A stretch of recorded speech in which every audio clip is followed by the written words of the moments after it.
Welcome to quality education classes. आज हम लोग करने जा रहे हैं एक फिजिकल क्वांटिटीज़ का फार्मूला का डेरिवेशन करेंगे। कैसे हम लोग यूनिट एंड मेजरमेंट टॉपिक्स का यूज़ करके हम लोग फार्मूला को डिराइव करेंगे। देखिए, deducing the relation of physical quantities. Deducing the relation of physical quantities.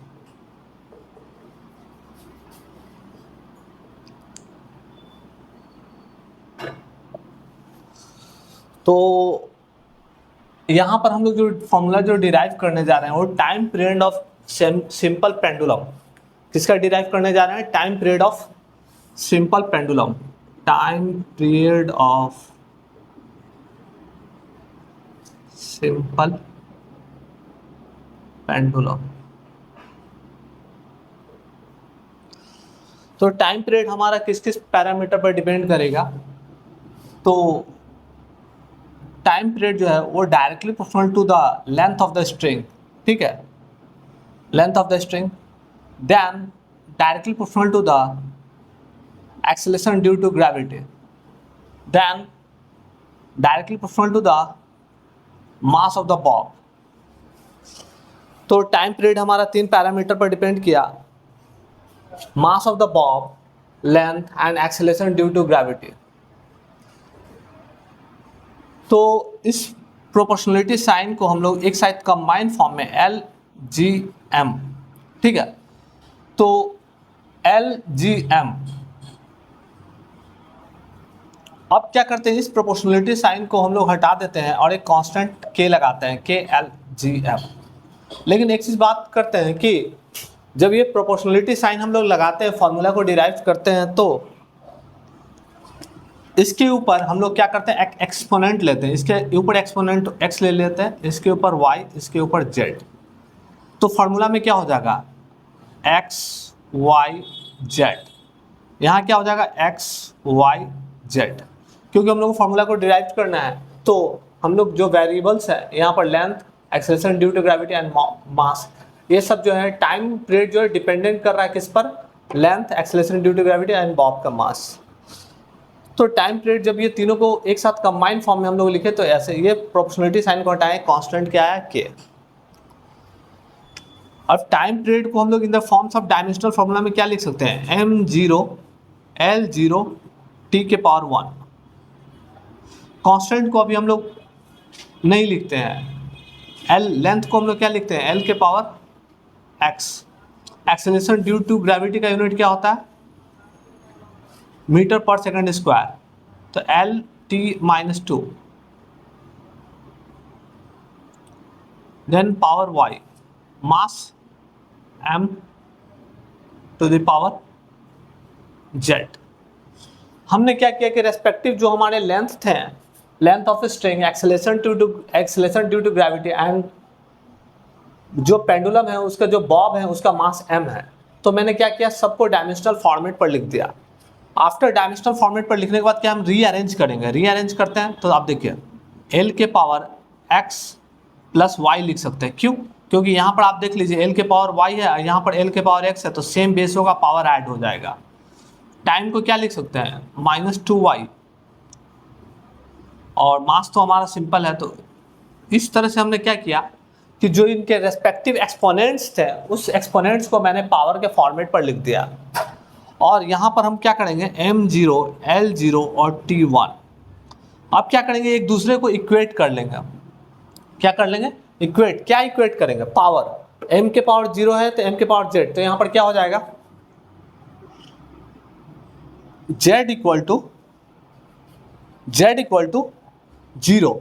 If I see here M के पावर 0, M के पावर Z, तो Z का वैल्यू क्या होगा? 0।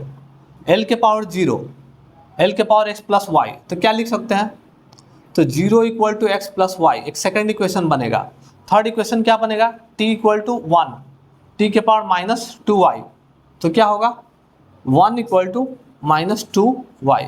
तो यहाँ से हम लोग क्या करेंगे? y का वैल्यू निकालेंगे। y इक्वल टू क्या हो जाएगा? -1/2। इस इक्वेशन का यूज करके फिर हम x का वैल्यू निकाल लेंगे। तो x का वैल्यू कैसे निकलेगा? y का वैल्यू यहाँ पुट कर दीजिए, 0 इक्वल टू एक्स माइनस 1/2, तो x का वैल्यू क्या आ गया 1/2। तो अब क्या हो गया, x का वैल्यू हमको निकल गया, y का वैल्यू निकल गया और z का वैल्यू निकल गया। तो अब हम क्या है, मेन फार्मूलाज क्या है हमारे ये है। तो टाइम पीरियड को t इक्वल टू के इंटू एल के पावर x, तो x का वैल्यू क्या है आप देखिए, x का वैल्यू 1/2, तो l के पावर 1/2 मैंने लिख दिया। फिर उसके बाद g acceleration due to gravity, उसके पावर क्या है y, तो y का वैल्यू क्या आया -1/2 लिख दिया। फिर उसके बाद मास m, तो m के पावर क्या है z, तो z का वैल्यू क्या आया 0, तो z का वैल्यू 0 लिख दिया। आफ्टर दैट क्या हुआ, k l के पावर 1/2 g -1/2, m के पावर 0 का वैल्यू क्या हो जाएगा 1। तो यहाँ से हम लोग लिख सकते हैं t इक्वल टू के एल बाई जी के पावर 1/2 लिख सकते हैं, या ऐसे भी लिख सकते हैं k under root l by g. For constant k we take 2 pi, then what happen, t equal to 2 pi under root L by G, that is the time period of simple pendulum। Simple pendulum का time period जो आज तक हम लोग याद करते हैं वो कैसे आता है, यूनिट एंड मेजरमेंट टॉपिक में हम लोग पढ़ रहे हैं। फिर से इसको री एक्सप्लेन कर देते हैं। टाइम पीरियड जो है हमारा लेंथ ऑफ द स्ट्रिंग पर डिपेंडेंसी है, acceleration due to gravity and bob के मास पर।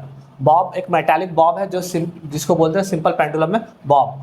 तो इनके रेस्पेक्टिव एक्सपोनेंट x है, y है, z है, इस तीनों का कंबाइंड फॉर्मेट हमने लिख दिया l के power l is time period is proportional to l के पावर x, g के पावर y, m के पावर z।